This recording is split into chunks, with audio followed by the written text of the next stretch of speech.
أهلا وسهلا بكم. ظلال في النور، رحلة عبر أغوار الطاقة المظلمة بين وعود الاستنارة وهمسات الكيانات الخفية.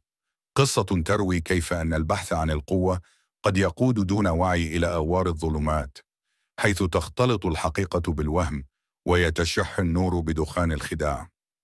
الرواية: كانت ليلى شابة تعيش في القاهرة، تعمل في مجال التصميم الجرافيكي، وحياتها تبدو عادية كحياة الكثيرين، لكن في أعماقها كان يسبح خيالا جامح مشبع بعوالم الفانتازيا والأبطال الخارقين، وحلم دفين بامتلاك قوى غير مألوفة تمنحها شعورا بالتميز والقوة. ربما كان هذا الشغف وذلك الشعور بأنها شفافة وغير مرئية في بعض جوانب حياتها هو البوابة التي قادت خطواتها الأولى نحو عالم علوم الطاقة البراق والغامض. بدأت القصة بدورة تدريبية عن الريكي في مركز هادئ بالقاهرة. الوعود كانت مغرية: اكتشاف الذات، الوصول لقوى الشفاء الداخلية، التواصل مع الكون، تحقيق السلام العميق، وكل ذلك كما قيل لها يمكن أن يسير جنبا إلى جنب مع إيمانها وصلاتها، بل ويزيدهما عمقا وخشوعا. لم تدري ليلى أنها كانت تبتلع الطعم الأول في رحلة ستغير مسار حياتها. بسرعة تحول الاهتمام إلى شغف، والشغف إلى تعطش للمزيد. سافرت إلى منتجع منعزل في سيناء، مكان تفوح منه رائحة البخور وتتداخل فيه رموز ديانات شتى تحت شعار الوحدة الروحية الكونية. هناك، تحت إشراف مرشد ذي كاريزما طاغية يدعى فريد، انغمست ليلى في طقوس لم تألفها. رقص وهي معصوبة العينين على إيقاعات غريبة، ترديد أسماء باللغة السنسكريتية لم تفهم معناها لآلهة مثل شيفا وكريشنا وشاكتي. قيل لها إنها مجرد رموز كونية للحب والسلام. شاركت في جلسات تشانتينج جماعية بألحان شجية وكلمات عن التواصل مع القلب. وناموجورو ديف نامو تخللتها كلمات غريبة عن دعوة هذه الآلهة لتملأ قلبها وتسري في عروقها. خاضت تمارين فتح شاكر القلب التي تركتها في حالة شبه دوار، وجلسات يوغا صباحية قيل إنها لتحية الطاقات الكونية. ورغم وخز خفيف من القلق، كان حماس المجموعة وتأكيدات المدربين بأنها ترتقي بوعيها وتتصل بذاتها العليا كافيا لطمأنتها مؤقتا وإسكات صوت الشك الخافت. عادت ليلى إلى القاهرة وهي تشعر بأنها مختلفة. لم تعد ترى العالم كما كانت، بدأت تلمح ما يشبه الهالات أو الأضواء الغريبة حول الناس. الأدهى من ذلك، بدأت تأتيها إيحاءات أو خواطر مفاجئة ودقيقة بشكل مقلق حول الأشخاص من حولها. هذا الشخص لديه مشكلة في البنكرياس، همس لها خاطر داخلي ذات مرة، وتبين لاحقا أن المعلومة صحيحة بشكل مذهل. شعرت بقوة تنمو بداخلها، قوة معرفة وقدرة لم تعهدها، قوة بدت وكأنها هبة سماوية. ولم يخطر ببالها حينها أنها مدد من مصدر آخر، مصدر لم يكن في حسبانها قط. شعور التميز والقوة الذي طالما حلمت به بدأ يتحقق، ولكن بطريقة غريبة ومقلقة لو توقفت لتفكر. مدفوعة بهذا الشعور الجديد بالقوة والشهرة التي بدأت تحصدها، وبإصرار داخلي مدعوم بما تعلمته، افتتحت ليلى مركزها الخاص للعلاج بالطاقة في قلب القاهرة. سرعان ما ذاع صيتها، وأصبحت وجهة للباحثين عن الشفاء، أو عن القوة الروحية المزعومة، أو حتى عن مجرد التميز والشعور بأنهم ينتمون لدائرة خاصة من المستنيرين. كانت جلساتها التدريبية ودوراتها تمتلئ بسرعة، تجذب أشخاصا من خلفيات متنوعة، منهم من يعاني من مشاكل حقيقية، ومنهم من يبحث عن تحقيق الوعود البراقة بالسيطرة على الواقع بمجرد تغيير الأفكار. لكن مع هذا النجاح الظاهري، بدأت الظواهر الغريبة تتسلل بكثافة أكبر إلى حياتها ومركزها. لم يعد الأمر مجرد إيحاءات عابرة، أصبحت تشعر بوجود شبه دائم لما أسمته داخليا بالظل المرافق، كيان غير مرئي، لكن حضوره محسوس بقوة، خاصة بعد الصلوات أو أثناء جلسات التأمل العميقة. لم تكن تراه بوضوح كشخص، لكنها كانت تلمح ظله يتحرك سريعا في زوايا الرؤية، أو تشعر به يقف خلفها. وأحيانا عندما تكون نائمة تعرف بحدس قوي أن هناك من ينام بجانبها، ترى ظله منعكسا أمامها على الحائط.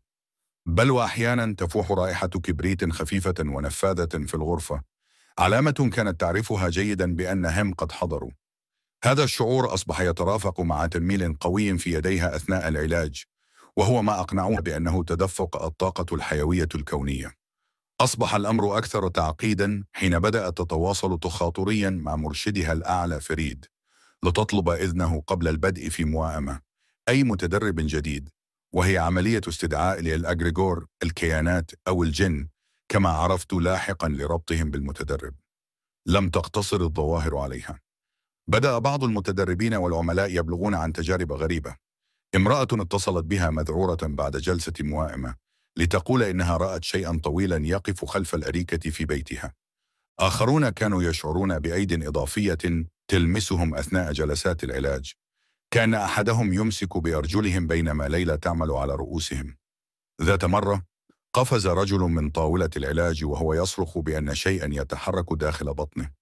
كانت ليلى تبرر كل ذلك بأنه ديتوكس أو تنظيف للطاقات السلبية، وكانت هذه الحجة المعتادة في هذا المجال لتهدئة المخاوف. ثم وقع الحدث الأكثر رعبا وزعزعة لكيانها في إحدى جلسات التدريب المتقدمة، بينما كانت تشرف على مجموعة تمارس الريكي على متطوع مستلق. قفز أحد الشباب فجأة للخلف وعيناه متسعتان من الرعب. عندما سألته ليلى عما به، قال بصوت مرتعش إنه رأى خلفها مباشرة كائنا ضخما أسود اللون وله أجنحة كبيرة ومفزعة. الأدهى أن اثنين آخرين في الغرفة أكدا ما رآه بنفس التفاصيل المخيفة. لم يسبق أن شهد 3 أشخاص نفس الرؤية بهذا الوضوح المرعب. لأول مرة تسرب الخوف الحقيقي العاري إلى قلب ليلى، وهز يقينها المزيف بقوة. توقفت الجلسة على الفور وغادر الجميع المركز في صمت مشوب بالصدمة، تاركين ليلى تتساءل: من كان هذا الكائن الجديد؟ لم يكن يشبه الظل المرافق الذي اعتادت وجوده. في خضم هذه الأحداث المقلقة بدأت ليلى تلاحظ تغيرا مقلقا في شخصيتها وسلوكها.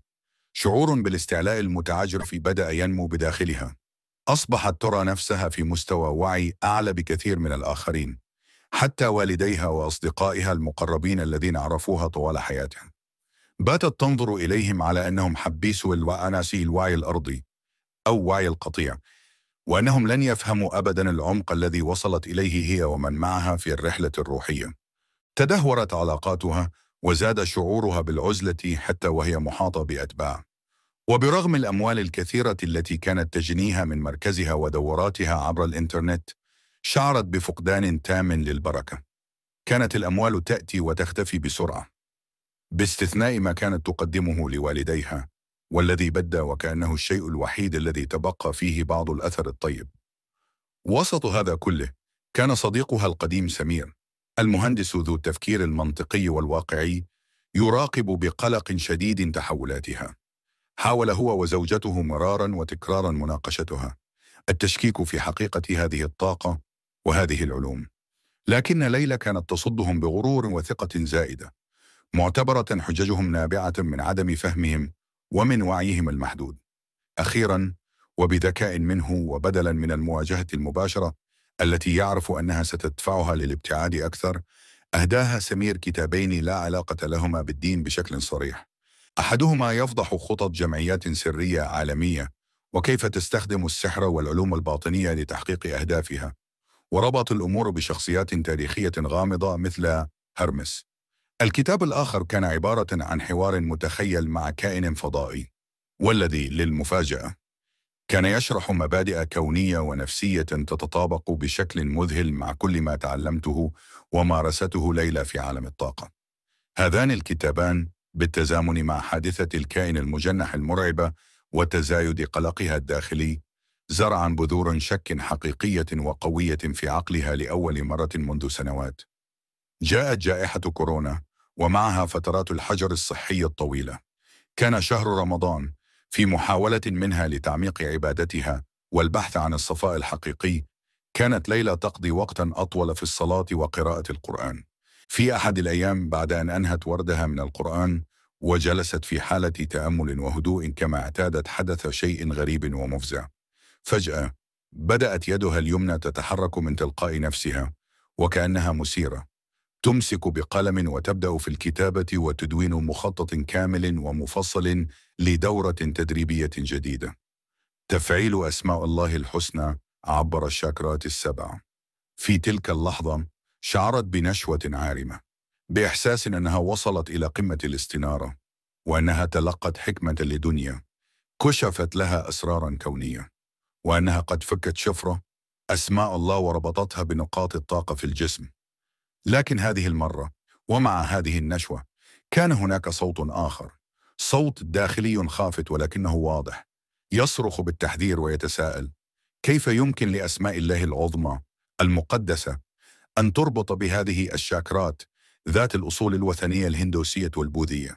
كيف يمكن لهذا الإلهام المزعوم أن يأتي بهذه الطريقة؟ حركة يد لا إرادية بعد جلسة تأمل تلت العبادة. هذا التناقض الصارخ بين قدسية الأسماء وطريقة ورود الإلهام وطبيعة المحتوى أحدث شرخا عميقا في جدار يقينها المتصدع أصلا. كانت تلك هي اللحظة الفارقة. أدركت ليلى الحقيقة المرة والمخيفة. الإلهام لم يكن إلهيا، بل كان وحيا شيطانيا متقنا يلبس الحق بالباطل ويستخدم المقدس كقناع وجسر للعبور إلى التدنيس والشرك. تذكرت كل شيء بوضوح مفزع. كيف تعلمت استدعاء الإغريغور عند عملي الموائمة للمتدربين الجدد، وهي التي تعني فتح قنوات اتصال بينهم وبين هذه الكيانات.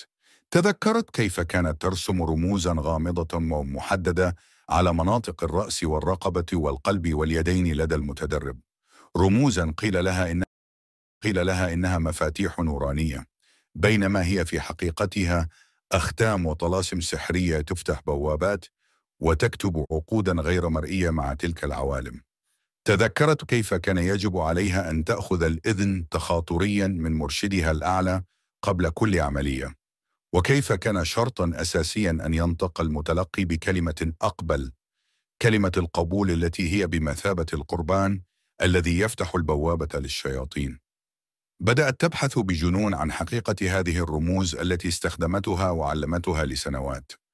راسلت عدة معلمين كبار في هذا المجال، لكن إجاباتهم كانت مراوغة ومتناقضة.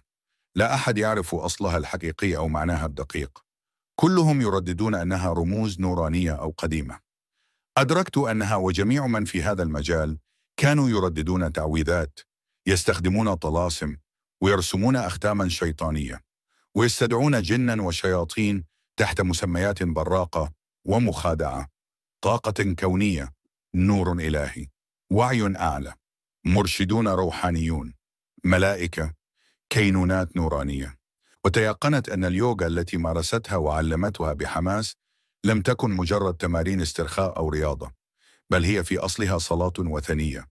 كل وضعية فيها، تحية الشمس، المحارب، إلخ، هي حركة لاستحضار إله هندوسي أو شيطاني مثل شيفا إله اليوغا. كما أدركت خطورة ممارسات إسكات العقل تماما في التأمل والتركيز المفرط على التنفس لخفض موجات الدماغ إلى مستوى ثيتا المشابه لحالة ما قبل النوم أو التنويم المغناطيسي، وكيف أن ذلك مع القبول المسبق لهذه الممارسات يفتح الأبواب على مصراعيها لوساوس وخواطر الشياطين التمكن من العقل والقلب. كان القرار الأصعب في حياتها، لكنه كان القرار الصحيح الوحيد. بقلب مثقل بالندم والخوف من الله وبشجاعة نادرة، أعلنت ليلى توبتها وتبرؤها من كل هذا العالم. أغلقت مركزها نهائيا، حذفت كل محتواها المتعلق بالطاقة، توقفت عن ممارسة أو تعليم أي شيء له علاقة بهذا المجال. واجهت سخرية البعض ممن اعتبروها غير مستقرة، وصدمة أتباعها ومحبيها الذين رأوا فيها المعلمة المستنيرة، والفراغ الهائل الذي تركه هذا العالم الصاخب في حياتها بعد سنوات من الانغماس فيه. لكن في المقابل وجدت سلاما حقيقيا وعميقا لم تختبره من قبل. سلام العودة الصادقة إلى الله، إلى وضوح التوحيد وبساطة العبادة الخالصة له وحده، بعيدا عن طقوس الشرق الغامضة، فلسفات وحدة الوجود المخادعة، ووعود الطاقة الكاذبة. أدركت أن القوة الحقيقية ليست في محاولة التحكم بالكون أو استدعاء قوى خفية غامضة، بل في الاستعانة بالله وحده، والاعتصام بحبله المتين، والتحصن بذكره، والالتزام بما أنزل في كتابه وسنة نبيه، بفهم صحيح وعقيدة صافية. عبرة القصة: إن طريق الضلال قد يظهر أحيانا مضاء بأنوار خادعة، ومزينا بوعود براقة بالقوة والمعرفة الخاصة والسلام الداخلي، لكن خلف هذه الواجهة الجذابة غالبا ما تكمن فخاخ شيطانية تستغل تعطش الإنسان الفطري للروحانية والتميز لتقوده خطوة بخطوة بعيدا عن النور الحقيقي وعن صراط الله المستقيم. الحذر الشديد من المصطلحات الروحانية الفضفاضة والعلوم الباطنية الغامضة التي تدعي التوافق مع الدين وهي في جوهرها تناقضه أو تميعه، والتمسك بالعقيدة الإسلامية الصافية النقية المستمدة من الكتاب والسنة بفهم سليم هو الحصن الحصين والدرع الواقي من الوقوع في شباك هذه الفتن المنتشرة في عصرنا. إذا لامست هذه القصة شغاف قلبكم أو أثارت فيكم الوعي بمدى خطورة هذه التيارات، ندعوكم للاشتراك في القناة ومشاركتها لمتابعة المزيد من القصص والتوعية حول هذه المواضيع الحساسة والهامة.